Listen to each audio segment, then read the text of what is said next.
Hanımlar beyler 8'de sağlık tüm hızıyla devam ediyor. En doğru sağlık bilgileriyle hepinize güzel bir sabah diliyorum.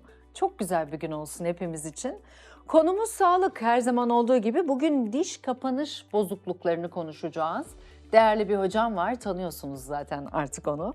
Ortodonti uzmanımız Profesör Doktor Tancan Uysal. Şu anda yayın konuğum. Hocam hoş geldiniz. Hoş bulduk Ebru Hanım. Hep Günaydın. şeffaf plakları konuşuyoruz. Evet, hep şeffaf Günaydın, plakları çok güzel bir konuşuyoruz. gün olsun Çok hepimize güzel hocam. olsun. Çok teşekkür ederim. Bugün diş kapanış bozukluklarını konuşalım Evet. istedim. Diş kapanış bozukluğu nedir hocam? Açık kapanış nedir ve nasıl anlaşılıyor?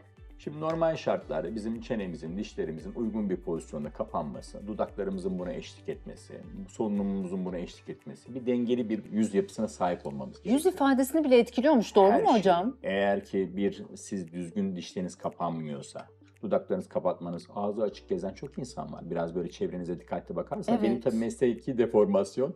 Nerede çevrende bir insan görürsem hemen yüzüne bakıyorum, yüzünü inceliyorum, gözlerini inceliyorum, gözlerinin altının çöküklüğünü, yüzünün dikey yönden mi büyüyor, yatay yönden mi büyüyor ona bakıyorum. Gece horlayıp horlamadığını bile Direkt anlıyorsunuz. anlamamız gerçekten çok kolay.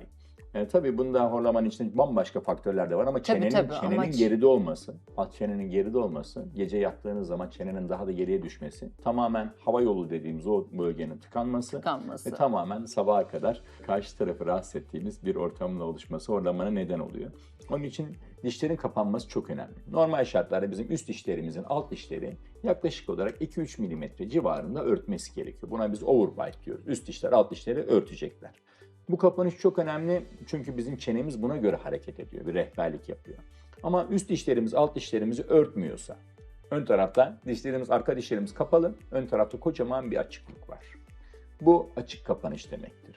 Üst dişler alt dişleri fazla örtüyorsa bunun ismi derin kapanıştır.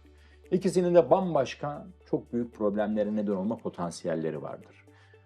Açık kapanış düşünün, biz 3 sebepten dolayı hastayı tedavi ediyoruz. Birincisi estetik, güzel görünsün tabii ki. Tabii ki. İkincisi fonksiyon, çenemizin düzgün çalışması gerekiyor ki öğütelim, yiyecekleri midemize gönderelim. Aynı zamanda da yüzümüz de buna göre çalışsın. Eklem, çene eklemi, çağımızın en büyük hastalıklarından birisi. Çok Herkes doğru. bu eklem bölgesinden seslerin geldiğini, hassasiyet olduğunu, ağrı olduğunu, diş sıktıklarını, gıcırdattıklarını, kronik baş ağrısı çektiklerini, kulak çınlaması, boyun ağrısı çektiklerinden bahsediyor. Ben de hamileliklerimden birinde çene sesi, böyle eklem Eklemden sesi ses geliyordu. geliyordu. İşte Sonra kendi kendine geçti hocam. belki bir dönem stres bunun kaynağı olabilir. Ama stresin yanında belki diş kapanışınızdaki bir yerin erken teması olabilir, bir problem olabilir.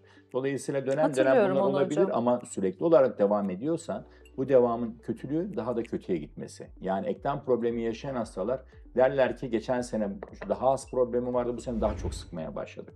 Buradan geçen sene daha az ses geliyordu, şu anda etrafımdaki yemek yerken katır kutur insanlar buradan gelen sesleri dinliyorlar. Böyle hastalar geliyorlar. Çok enteresan. Onun için ön tarafın kapanışı bizim çenemizin çalışması için rehber. Eğer çenemiz düzgün kapanmıyorsa ne demiştim, fonksiyonumuzu güzel yerine getiremeyiz.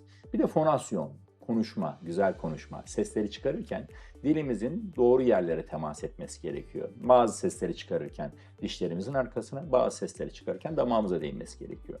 Ön tarafta bu rehber güzel yoksa dişlerimiz her çıkarken bir şekilde sesleri biraz peltek çıkarabiliriz.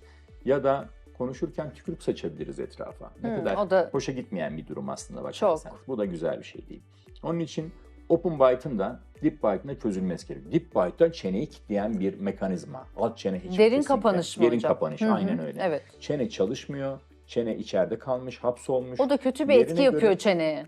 Kesinlikle çok kötü. Çeneyi hapsettiğinden dolayı eklemi bozuyor bir. İkincisi üst damağa vura vura üst damak yapılarında büyük tahrişlere neden oluyor.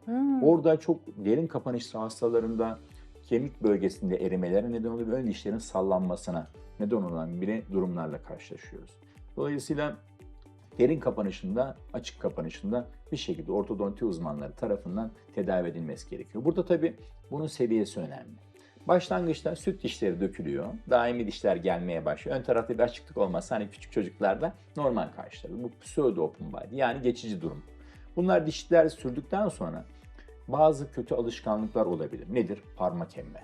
Uzun süre parmak emme ya da uzun süre emzik kullanan hastalarda ön tarafta o emziğin sığacağı kadar kocaman açıklık oluşuyor. Open bar. Yer yapıyor değil mi hocam? Orada kocaman dişler uzayamıyorlar orada. Ön tarafta açıklık meydana geliyor.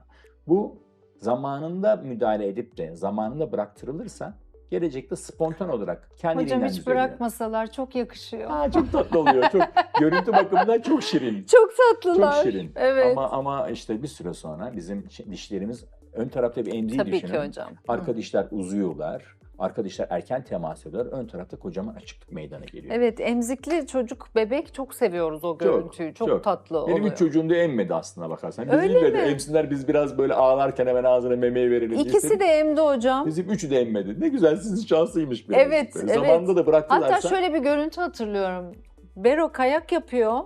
Ağzında emzik emziğiyle var. beraber. Çok küçük, onu böyle Evet. 2,5 başlattınız. yaşında erken başlamıştı.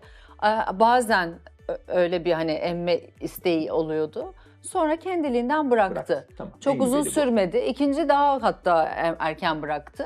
Tabii. Ama büyük oğlanda öyle bir görüntü hatırlıyorum. Çok tatlı. çok şirin bir görüntü oluşturuyor. İşte bu Tabii bir hani hocam. çocuğun psikolojik gelişiminde oral dönem denilen, ilk başta ağızla parmağı ağza götürür, işte bir ağızda bir şekilde tatmin duygusunu, psikolojik gelişimini etkileyen bir şey.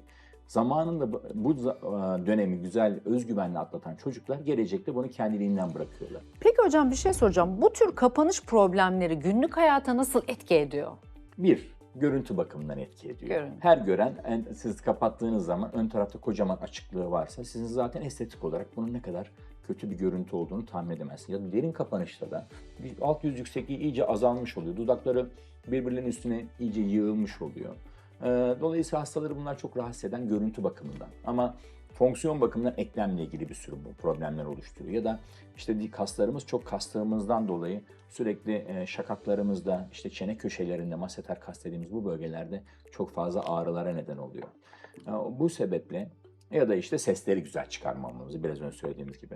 Bunları zamanında erken dönemde çözersek gelecekte hiçbir problem olmuyor. O yüzden çocuğunuzu mutlaka bir 7-8 yaşında, hatta son zamanlarda 6-7 yaşında demeye başladık. 6-7 yaşında bir ortodonti uzmanına göstermenizi tavsiye ediyoruz.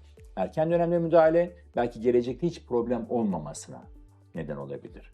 Zamanında müdahale o problemi çözmeye anında konsantre olarak bunun tedavi edilmesine neden olabilir.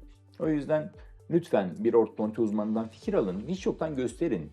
Süt dişlerinin iyi bakılması gerekiyor, işte iyi korunması, dolguların yapılması, florlanması, iyi temizlenmesi gerekiyor.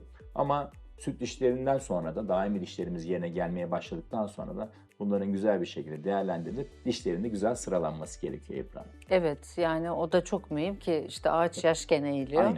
Aynen. Sonra fonksiyonlar, yumuşak dokularımız buna göre gelişiyor. Evet. Eğer çocuğunuz erken dönemde sürekli ağzı açıksa, ağzını kapatmıyorsa, o çocuk zaten çok sağlık açısından da sıkıntı oluyor hocam. çok büyük problemlere neden oluyor. Yüz ifadesi de çok başlı değişiyor. başına bir program bunu sadece konuşabiliriz Ebru Hanım. Değil mi? Yüzü değişiyor, işte bakın ertesi sabah okula gidiyor ama Yorgun. uykusunu güzel almıyor. Evet. Yorgun. Dikkat Göz dağınıklığı, altları, dikkat dağınıklığı, hiperaktivite, bir Evet. sürü başka problemler sayabiliriz. arkadaşlarına huysuzluk, Tabii, her şeyi tabii. etkiliyor. Tabii, aynen Çünkü öyle. uyku yani Ya da uyukluyor bir taraftan. yenilenemiyor çünkü çocuk. Dersleri dinlemiyor.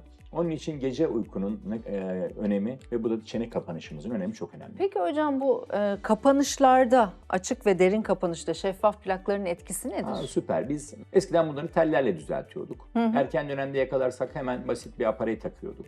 Ya da işte teller takıyorduk. Tellerle beraber dişleri sıralıyorduk. Son zamanlarda işte bu teknolojik gelişmelerle beraber biz her türlü açık kapanış ya da derin kapanış vakalarını biz şeffaf plaklarla harika bir şekilde tedavi edebiliyoruz. Ölçüleri alıyoruz hastamızın ağzından. Planlamalarını yapıyoruz. Filmlerinde ölçüyoruz hangi iskeletsel boyutta mı, sadece dişsel boyutta mı diye. Ona uygun olarak da şeffaf plakların üretilmesini ve ağızda değişiklik yapmaya çalışıyoruz. Plaklarımız geliyor. Hastalarımız bunları 8-10 günde bir değiştiriyorlar. Her bir plak küçük küçük hareketlerle. Ön tarafta açıklık varsa dişlerin uzamasına. Uzaması demek kökünden çıkması değil. Köküyle, kemiğiyle beraber, etiyle beraber uzamasına ve ön tarafın normal kapanmasına neden oluyor. Ya da derin kapanış hastalarında çok derin kapanıyor demiştim ya. Bunların yavaş yavaş yukarıda konumlanmasına ama dişin etin içine gömülmesine değil, etiyle, kemiğiyle beraber daha yukarıda konumlanmasına biz şeffaf plaklarla sağlayabiliyoruz. Evet. Hocam ağzınıza sağlık. Çok teşekkür Çok ediyorum. teşekkür ederim. Sağ olun. Sizinle zaten Hemen Akıp zıt geçiyor geçiyor hocam. programlar. Akıp geçiyor Ne gerçekten. mutlu benim için. Ama çok güzel bilgiler Sağ olun. veriyorsunuz. Sağ Çok olun. teşekkürler hocam. Ben teşekkür ederim efendim. Hanımlar beyler 8'de sağlık tüm hızıyla devam ediyor. Hemen geri geliyorum.